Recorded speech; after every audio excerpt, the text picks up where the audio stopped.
জেলখানায় আসলেও মানে যাওয়ার সময় একাই আসতে হবে, একাই বেরোতে হবে, একাই যেতে হবে, একাই বেরোতে হবে, এই ধরনের কথা বলেছেন।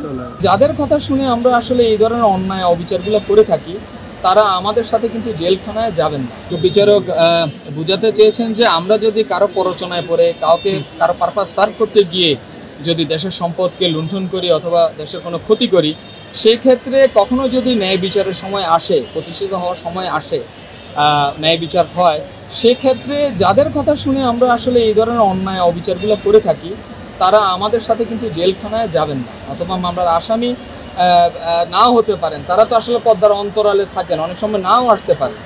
বা তো সেই ক্ষেত্রে হয় কি, যিনি আপনি যার কথা শুনে পরিচিত হয়ে এই ধরনের অন্যায় করছেন, দেশের সাথে অন্যায় করছেন, দেশের মানুষের সাথে অন্যায় করছেন, দায়িত্ব অবহেলা করছেন, সেক্ষেত্রে দায়টা আপনাকেই নিতে হবে, আপনিই জেলে যাবেন।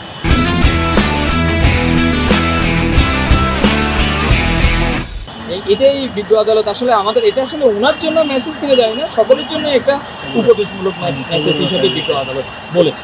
যেহেতু ওনার আইনজীবীদের আপনার বক্তব্যের পরে আইনজীবীর মাধ্যমে অনুমতি নিয়ে বিজ্ঞ আদালত উনি বক্তব্য দেওয়ার জন্য অনুমতি চেয়েছেন। বিজ্ঞ আদালত বলেছেন উনি নিজেকে নির্দোষ দাবি করেছেন, ওনাকে এক কাপড়ে আজকে নিয়ে আসা হয়েছে, এ ধরনের দাবি করেছেন।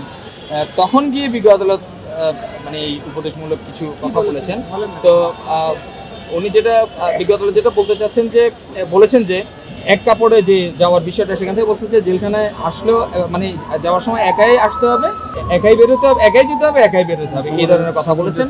আর আরেকটা কথা বলেছেন হলো যে উনি নির্দোষ দাবি করার পরে তখন বিজ্ঞ আদালত বলেছেন যে আপনি কি করেছেন, উনি নিজের সম্পর্কে, নিজের শিক্ষাগত যোগ্যতার সম্পর্কে বলেছেন। তো বিজ্ঞ আদালত সেটাকে তো আসলে ডিনাই করার কিছু নেই, উনি শিক্ষিত ছিলেন, হায়ার এডুকেটেড ছিলেন। তখন তিনি বলেছেন আপনি কতটুকু দুর্নীতি করেছেন সেটা আপনি নিজে জানেন, তারপর আল্লাহ পাক জানেন, আর হলো দুদক কিছুদিন পর দুদক সেটাকে জানবে, আর হলো দেশের মানুষ জানবে।